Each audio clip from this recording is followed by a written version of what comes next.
Questa è una poesia che si intitola A roba usata. È di Anonimo.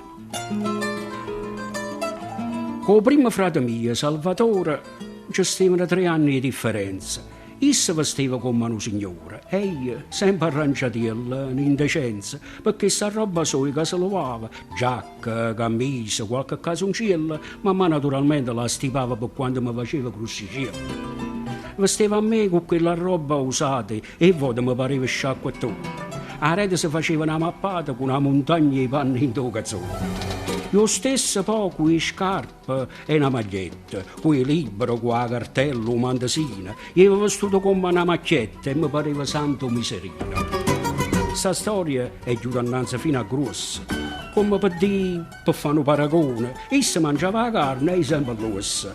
Essa era un uomo e io sempre un guaglione. Poi frate mi saluta a Nubia, Muretta, dopo 3 mesi appena che sposai. Volessi immaginare che succedette. Fu una disgrazia vera grossa assai. Ah, vedeva, restare in casa nostra, bella, aggraziata, piena di gioventù.